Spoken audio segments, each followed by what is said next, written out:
समय पहले की बात है। मोहनपुर नाम का एक सुंदर राज्य था। उस राज्य में राजा वीर प्रताप सिंह राज किया करते थे। राजा वीर प्रताप सिंह को शिकार करने का बहुत शौक था। वो अक्सर बिना किसी को बताए जंगल की ओर शिकार खेलने के लिए निकल जाया करते थे।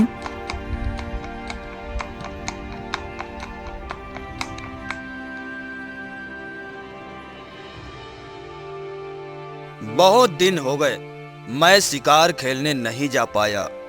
राज्य के कामों में ऐसा फंसा रहा कि बिल्कुल समय नहीं मिला। लेकिन अब और नहीं, शिकार खेलकर जो आनंद आता है वो आनंद मुझे दुनिया के किसी काम में नहीं आता। मुझे आज ही शिकार खेलने जाना चाहिए। तभी वहाँ पर मंत्री आते हैं और राजा को सोच विचार करता हुआ देखकर मंत्री राजा से पूछ बैठते हैं कि आखिर राजा इतना ध्यान मत होकर क्या सोच रहे हैं। महाराज, लगता है आप किसी गहरी सोच में हैं। क्या बात है महाराज, मुझे बताइए। क्या आप राज्य के कामों की चिंता कर रहे हैं? अगर ऐसा है तो बिल्कुल मत सोचिए, सारा काम मुझ पर छोड़ दीजिए। अगर मैंने मंत्री को बता दिया कि मैं आज शाम को शिकार पर जाने वाला हूँ, तो यह मुझे अकेले नहीं जाने दे सकता। यह भी मेरे साथ चलने को तैयार हो जाए। नहीं नहीं, मैं तो अकेले शिकार पर जाऊंगा। मैं किसी को साथ लेकर बिल्कुल नहीं जाऊंगा। महाराज, आप मन में कुछ बात कर रहे हैं लेकिन मुझे नहीं बता रहे हैं। लगता है कोई गंभीर समस्या है महाराज। मुझे बताइए, मुझे भी आपकी चिंता हो रही है। आप किसी मुसीबत में अकेले नहीं हैं, मैं आपके साथ हूँ। अरे अरे मंत्री जी, थोड़ा सांस ले लो। कोई गंभीर समस्या नहीं है, कोई मुसीबत नहीं आई है। मैं बस थोड़ा सा थका हुआ महसूस कर रहा हूँ और इसीलिए अपने कमरे में जाकर आराम करना चाहता हूँ। तुम एक काम करो, अभी यहाँ से जाओ और मुझे कल मिलने आना, और किसी को मेरे कमरे में मत आने देना। मैं बिल्कुल गहरी निंद्रा में जाना चाहता हूँ। ठीक है महाराज, आपको आराम करना है तो आप आराम कर लीजिए। मैं किसी को आपके पास मिलने के लिए नहीं भेजूंगा। मेरे रहते हुए मेरे महाराज को कोई तंग नहीं करेगा। आप आराम से जाइए और सो जाइए। इस प्रकार राजा मंत्री को बहलाकर वहाँ से भेज देता है। शाम होते ही राजा अपना तीर धनुष उठाता है और जंगल की ओर शिकार करने के लिए निकल पड़ता है। राजा शिकार करते करते जंगल में काफी दूर तक आ चुका था। आज कोई जानवर दिखाई नहीं देता जिसे देखकर शिकार करने की इच्छा हो। न जाने जंगल के सारे खूंखार जानवर कहाँ चले गए। अगर वह मेरे सामने आते तो मैं एक तीर चलाकर उनका शिकार कर लेता। तभी राजा को सामने से एक गधा दिखाई देता है। अरे यह क्या? यह गधा तो बड़ा ही सुंदर दिखाई देता है। इसका शिकार कर लेता हूँ। जंगल से खाली हाथ लौटना अच्छी बात तो नहीं होगी। राजा अपना तीर धनुष निकालते हैं और गधे की ओर शिकार करने के लिए बढ़ने लगते हैं। लेकिन गधे को राजा की आहट मिल जाती है और वो भागना शुरू कर देता है। अरे बचाओ बचाओ, कोई तो बचाओ। लगता है आज यह राजा मेरे प्राण लेकर ही मानेगा। नहीं, मैं राजा को ऐसा नहीं करने दूंगा। मुझे अपनी जान खुद बचानी होगी। गधा भागता हुआ एक पेड़ के नीचे छिप जाता है। इस पेड़ के नीचे एक साधु तपस्या में लीन होते हैं और पास में ही उसका जादुई कमंडल रखा होता है। राजा गधे को छुपते हुए देख लेते हैं। इस गधे ने मुझे बहुत परेशान किया है। इसे क्या लगता है पेड़ के पीछे छुपकर यह मुझसे बच जाएगा? अभी अपनी ताकत दिखाता हूँ इसे। मेरा एक तीर इसे घायल कर देगा। राजा गधे की ओर निशाना लगाकर एक तीर छोड़ते हैं, लेकिन राजा का तीर गधे को नहीं लगता। साधु के पास जो जादुई कमंडल रखा होता है, राजा के तीर के कारण वह जमीन पर गिर जाता है और साधु की आंख खुल जाती है। कौन है वो दुष्ट जिसने मेरी तपस्या भंग की है और मेरे जादुई कमंडल का जल जमीन पर गिरा दिया है? सामने आओ। अगर तुम सामने नहीं आए तो मैं ऐसा श्राप दूंगा कि तुम जलकर भस्म हो जाओगे। किसने यह तीर चलाया? सामने आओ। राजा डरते हुए साधु के सामने जाते हैं और साधु को सारी बात बताते हैं। राजा अपने किए की क्षमा मांगते हैं। साधु महात्मा, मैं तो गधे का शिकार कर रहा था। पता नहीं कैसे मेरा तीर आपके कमंडल को लग गया। मुझे क्षमा कर दीजिए। मुझसे बहुत बड़ी भूल हो गई। मूर्ख राजा, एक गधे के कारण तुमने मेरी कई वर्षों की तपस्या भंग की है। अगर आज मैंने तुम्हें बिना किसी दंड के जाने दिया तो कोई भी साधु की तपस्या को गंभीरता से नहीं लेगा। दुष्ट लोगों का साहस बढ़ जाएगा और वह साधु को इसी प्रकार परेशान करेंगे। मैं तुम्हें श्राप देता हूँ कि जिस गधे के पीछे दौड़ते हुए तुमने मेरी तपस्या भंग की है, तुम स्वयं गधे बन जाओ और वह निर्दोष गधा जो तुमसे छुपता हुआ फिर रहा है वह राजा बन जाए। इतने में ही पेड़ के पीछे छिपा हुआ गधा राजा बन जाता है और राजा स्वयं को गधे के रूप में पाता है। साधु महात्मा, मैं एक राजा हूँ और आपने मुझे गधा बना दिया। अब मैं क्या करूँगा? क्या मुझे एक गधे के रूप में अपना पूरा जीवन बिताना होगा? मुझे क्षमा कर दीजिए। मुझे इतना दंड मत दीजिए। तभी जो गधा राजा बन गया था वो साधु के सामने आता है और स्वयं को भोला भाला और निर्दोष सिद्ध करना चाहता है। साधु महात्मा, हम तो जंगल में रहते हैं और इधर उधर घूमते हैं, लेकिन मनुष्य अपने मनोरंजन के लिए हमारा शिकार कर लेते हैं। आपने मुझे राजा बना दिया, आपका बहुत आभार। इस मनुष्य को इसी प्रकार का दंड मिलना चाहिए। आपने मेरी जान भी बचाई है साधु महात्मा, नहीं तो यह मनुष्य मेरी जान ही ले लेता। इस प्रकार राजा गधे के रूप में जंगल में इधर उधर घूमने लगता है और जो गधा राजा बन चुका था वो राज्य की ओर लौट आता है। उसका शरीर जरूर मनुष्य का था, लेकिन उसके काम और उसकी सारी आदतें गधे जैसी थीं।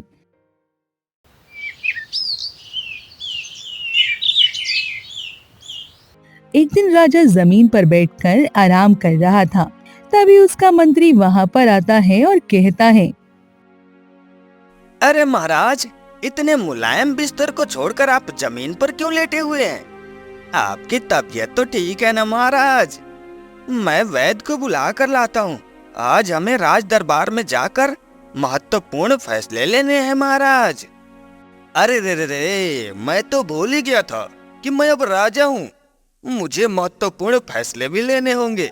चलता हूँ और देखता हूँ राज दरबार में राजा की गद्दी पर बैठकर कैसा लगता है। हाँ मंत्री, चलो राज दरबार में चलते हैं। मेरी तबीयत तो बिल्कुल ठीक है, मैं तो ऐसे ही जमीन पर बैठा हुआ था। ढेंचू ढेंचू, इतना मुलायम गद्दी, इस पर बैठकर तो बहुत मजा आ रहा है। ढेंचू ढेंचू। सभी दरबारी एक दूसरे का मुंह देखने लगते हैं। इस प्रकार राजा को ढेंचू ढेंचू करता हुआ देखकर राज दरबारियों की हंसी नहीं रुकती है। मंत्री राजा की ऐसी हरकतें देखकर परेशान हो जाता है। महाराज, कहिए प्रजा के लिए क्या आदेश है? प्रजा आपका आदेश जानने के लिए उत्सुक है। आप प्रजा से जो कुछ भी कर के रूप में लेना चाहते हैं उसका आदेश दीजिए। अरे वाह, यह प्रजा तो बहुत अच्छी है। मतलब मैं इनसे जो कुछ भी मांगूंगा यह मुझे तुरंत दे देंगे। एक काम करता हूँ, इससे अपनी पसंदीदा गाजर मंगवाता हूँ। रोज रोज गाजर खाऊंगा तो बड़ा आनंद आएगा। हाँ मंत्री जी, मेरी तरफ से प्रजा के लिए आदेश है कि प्रतिदिन प्रजा का हर एक व्यक्ति मेरे लिए 10-10 गाजर लेकर आएगा। ढेंचू ढेंचू। मंत्री और अन्य दरबारियों के होश उड़ जाते हैं उन्हें कुछ समझ नहीं आता कि वे क्या करें। इस प्रकार का टैक्स दरबार पहली बार सुन रहे थे, लेकिन राजा का आदेश था, इसलिए उन्हें मानना ही पड़ा था। अरे हम तो पूछने आए थे कि राजा हमसे कितना कर लेने वाले हैं। हमने तो साधारण गेहूं उगाए हैं, गाजर नहीं। अब भला हम राजा को प्रतिदिन गाजर कैसे ला कर देंगे? राजा तो बहुत अजीब हो गए हैं, न जाने उन्हें क्या हो गया है। सचमुच यह तो बड़ी अजीब बात है, लेकिन अब राजा की बात मानने के अलावा हमारे पास और कोई विकल्प नहीं है। इसलिए चलते हैं और गाजर इकट्ठा करते हैं।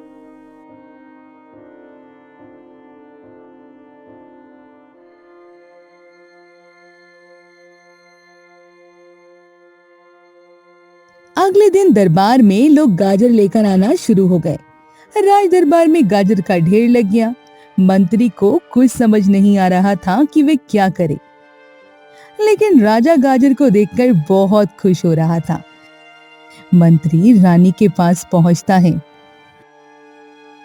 महारानी, अचानक राजा को क्या हो गया है?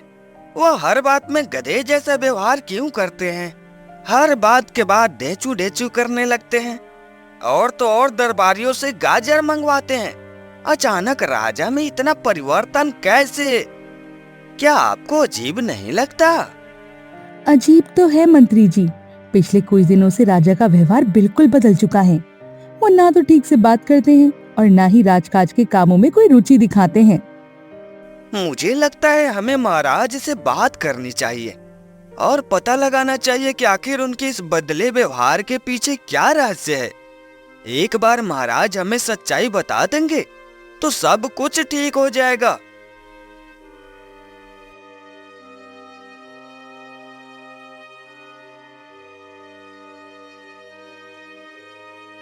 अगले दिन मंत्री राजा से बात करने पहुंचा। राजा काफी सोच विचार कर रहा था। वो सोच रहा था कि कहीं किसी को शक ना हो जाए कि वे असल में गधा है।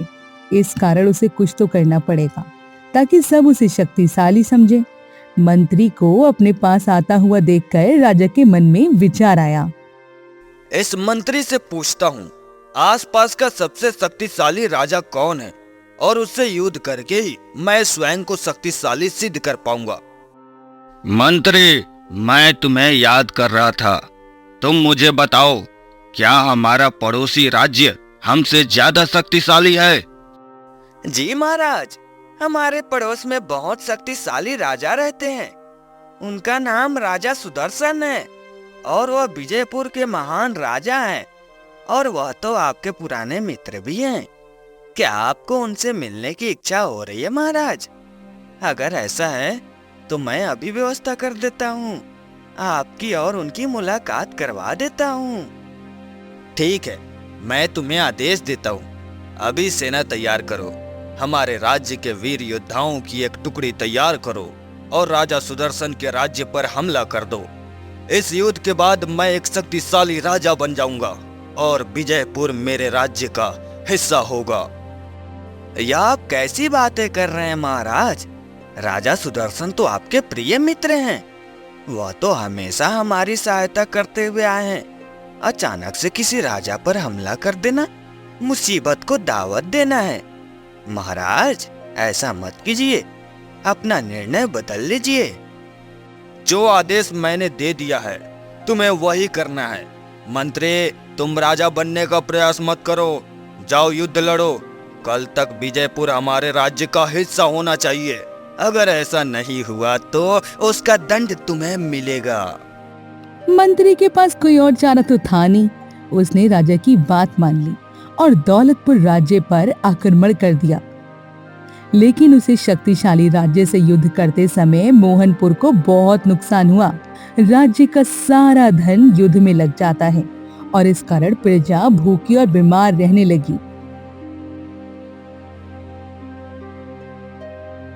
महाराज, अब तो युद्ध बंद कर दीजिए। अब हमारा सारा धन खत्म हो चुका है। हम सुदर्शन पर से कभी युद्ध नहीं जीत सकते हैं। इसमें केवल हमारा नुकसान हो रहा है और इसका दंड प्रजा को मिल रहा है। मूर्ख, तुम हमें युद्ध रोकने की सलाह दे रहे हो ताकि लोग मुझे कायर राजा कहे। नहीं, मैं एक शक्तिशाली राजा हूँ। अगर हमारे पास युद्ध करने के लिए धन नहीं है तो एक काम करो, प्रजा के ऊपर कर बढ़ा दो, लेकिन युद्ध बंद नहीं होना चाहिए। आखिर वही हुआ जिस बात का डर मंत्री को था। दौलतपुर के राजा सुदर्शन ने मंत्री को युद्ध में हरा दिया। मोहनपुर का सारा धन युद्ध में खर्च हुआ। बाद में मंत्री के समझौते के कारण और पुरानी मित्रता के कारण राजा सुदर्शन ने मोहनपुर पर पलटकर कोई भी आक्रमण नहीं किया। मंत्री ने बड़ी मुश्किल से स्थिति संभाली।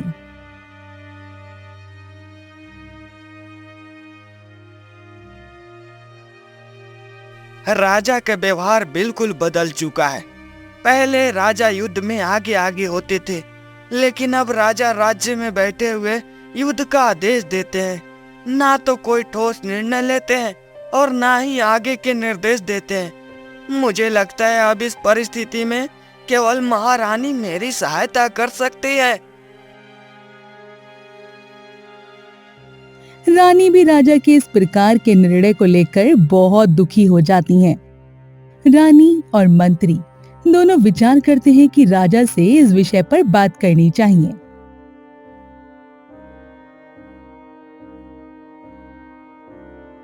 अगले दिन राज दरबार लगा हुआ था। राजा अपनी गद्दी पर बैठा हुआ था। रानी और मंत्री भी वहां पर मौजूद थीं और दरबार के कई अन्य महत्वपूर्ण लोग भी दरबार में बैठे हुए थे। मंत्री ने सही समय देखकर बात शुरू की। महाराज, आप में बहुत बदलाव नजर आ रहे हैं। न जाने क्यों आप पहले से बिल्कुल विपरीत लग रहे हैं और आपका निर्णय भी प्रजा को कुछ ठीक नहीं लग रहा। आपके इस बदले व्यवहार के पीछे क्या रहस्य महाराज? किसी को मुझ पर शक तो नहीं हो गया कि मैं एक गधा हूँ, राजा नहीं? अगर किसी को पता चल गया कि सच क्या है तो ये सब मेरी जान ले लेंगे। इससे पहले कि ऐसा कुछ हो, मुझे अपने विरुद्ध बोलने वालों की आवाज को खत्म कर देना चाहिए। हाँ महाराज, आखिर आप इस प्रकार अलग अलग व्यवहार क्यों कर रहे हैं? प्रजाजनों ने आपसे कर के विषय में बात की थी, लेकिन आपने उन्हें गाजर लाने को कह दिया। डेचू, बस महारानी, बस मैं यही देख रहा हूँ। आप इस मंत्री की भाषा बोल रही है। जरूर तुम दोनों मेरे विरुद्ध षड्यंत्र कर रहे हो। तुम दोनों मुझे बेकार सिद्ध करना चाहते हो ताकि तुम मुझसे यह गद्दी ले सको, लेकिन मैं ऐसा होने नहीं दूंगा। मैं वही राजा हूँ, लेकिन अब मेरी आंखें खुल चुकी है। सैनिकों, इस मंत्री को अभी जेल में डाल दो और महारानी को नजरबंद कर दो। राजा के आदेश पर मंत्री को जेल में बंद कर दिया जाता है और महारानी को उनके महल में नजरबंद कर दिया जाता है। महारानी को विश्वास हो जाता है कि जरूर राजा के साथ कोई घटना घटित हुई है जिसके कारण ये सब कुछ हो रहा है। राजा के दुष्ट स्वभाव के कारण प्रजा जननगर छोड़कर जाने लगती है। अब इस नगर में रहने का कोई फायदा नहीं है भाई। हमारा राजा इतना अच्छा हुआ करता था, वो हमारे इतना ध्यान रखता था, लेकिन अचानक राजा को पता नहीं क्या हो गया है। वो अब प्रजा के बारे में सोचता ही नहीं है। अरे भाई, यह राजा लोग समय के साथ बदलते रहते हैं। कब इनका व्यवहार बदल जाए किसी को नहीं पता। नुकसान तो केवल हमारा हुआ है। वो हम पर ध्यान नहीं देते, हमारे भूखे मरने की नौबत आ गई है। इससे अच्छा है कि हम नगर छोड़कर चले जाए। दीपू और सोनू नगर छोड़कर जा रहे थे और आपस में बातचीत कर रहे थे, लेकिन उनकी बातें साधु महात्मा सुन रहे थे। साधु महात्मा ने जब राजा के विषय में सुना तो उन्होंने सोचा कि उन्हें एक बार राजा के पास जाकर प्रजाजनों की समस्या को जरूर बताना चाहिए। मैं एक साधु हूँ और मेरा कर्तव्य है कि मैं सबकी भलाई के लिए काम करूं। अगर राजा पहले अच्छे थे और अब उनका व्यवहार परिवर्तन हुआ है तो हो सकता है अगर मैं उन्हें समझा सकूं तो वह फिर से प्रजा से प्रेम करने लगेंगे और प्रजा की भलाई के विषय में सोचने लगेंगे। ऐसा ही करता हूँ। आज ही नगर में जाकर राजा से मुलाकात करता हूँ। साधु महात्मा नगर की ओर निकल पड़े। वो महल के दरवाजे पर पहुंचे। वहां सैनिकों ने साधु को रोक लिया। साधु को बहुत बुरा लगा, लेकिन फिर भी उन्होंने किसी से कुछ नहीं कहा। बेटा, इस प्रकार साधु को महल के भीतर जाने से मत रोको। तुम अपने राजा को मेरा संदेश पहुंचा दो। निश्चित ही स्वयं मेरे स्वागत के लिए आएंगे। एक बार उनसे जाकर कह दो कि तुम्हारे दरवाजे पर साधु आया है। सैनिक राजा के पास जाता है और राजा ढेंचू, गद्दी पर ढेंचू। बैठकर ढेचू ढेचू कर रहा होता है। सैनिक अपनी हंसी को रोकते हुए राजा से कहता है, महाराज, दरवाजे पर साधु आया है और वो कहता है कि अगर मैं उसका संदेश आपको पहुंचा दूं तो आप खुद उसका स्वागत करेंगे। क्या साधु ने ऐसा कहा कि मैं एक राजा होकर तुच्छ साधु को स्वागत करूंगा? ढेंचू ढेंचू, ऐसा करो, उसे अंदर लेकर आओ और उसके लिए बढ़िया भोजन बनवाओ।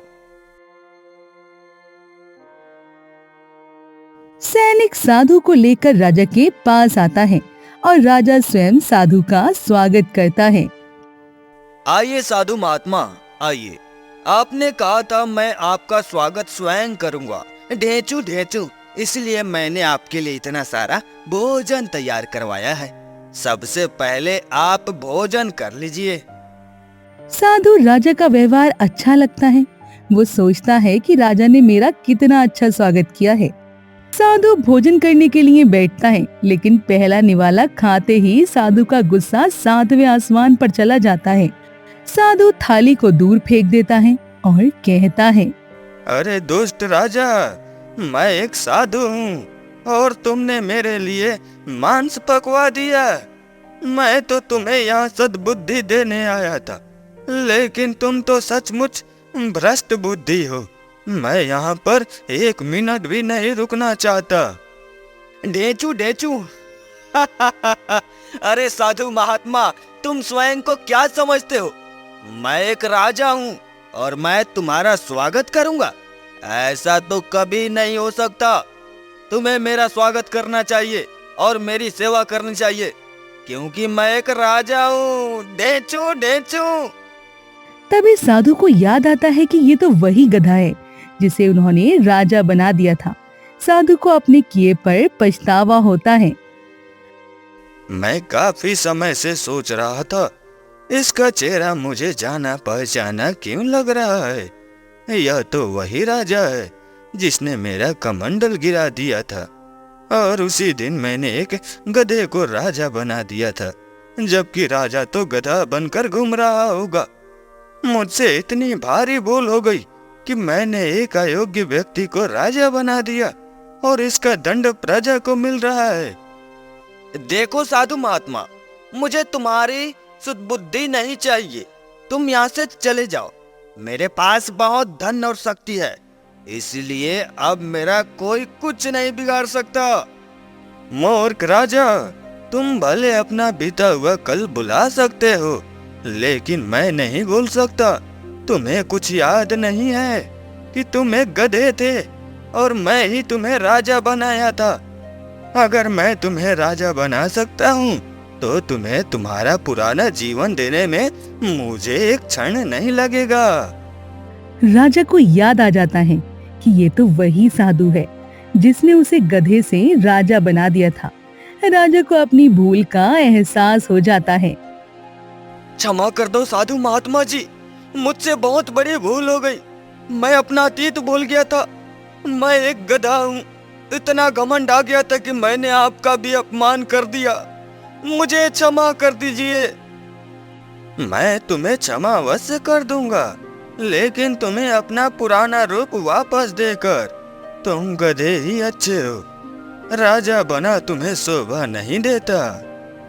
साधु अपने कमल मंडल से जल निकालकर राजा के ऊपर छिड़कते हैं और वो तुरंत गधा बन जाता है। उधर जंगल में घूम रहा गधा राजा बन जाता है, क्योंकि साधु ने ऐसा मंत्र पढ़ा था जिससे दोनों आपस में बदलाव हो गया। साधु महात्मा, मुझे अपने भूल का एहसास हो गया है और मैं गधा बनकर बहुत प्रसन्न हूँ। इस राज्य के वफादार मंत्री और महारानी दोनों ही कैद है। आप उनको स्वतंत्र करा लीजिए और असली राजा को उनका कार्यभार सौंप दीजिए। इतना कहकर गधा वहाँ से चला गया। उधर राजा महल वापस आते हैं। वो देखते हैं कि साधु महात्मा उनके वफादार मंत्री और रानी के साथ बैठे हुए हैं। मैं जानता था आप जरूर आएंगे महाराज। मेरे मंत्र कभी विफल नहीं होते। आपको आपके पाप का दंड मिल चुका है। अब मुझे पता चल चुका है कि दरअसल उस दिन आपने जो भी किया था वह मात्र एक भूल थी। आपको आपकी भूल का दंड मिल चुका है, इसीलिए अब आप प्रजाजनों की जिम्मेदारी निभाइए। साधु महात्मा, मुझे आपका दंड स्वीकार था। मुझे तो बस चिंता अपने राज्य की हो रही थी।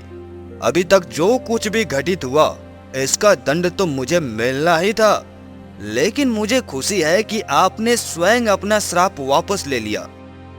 प्रजा की भलाई के विषय में सोने वाले राजा वीर प्रताप सिंह फिर से राज्य का ध्यान रखने लग जाते हैं। महारानी और राज्य के वफादार मंत्री राजा का पूरा सहयोग करते हैं जिससे कि प्रजाजन खुश हो जाए।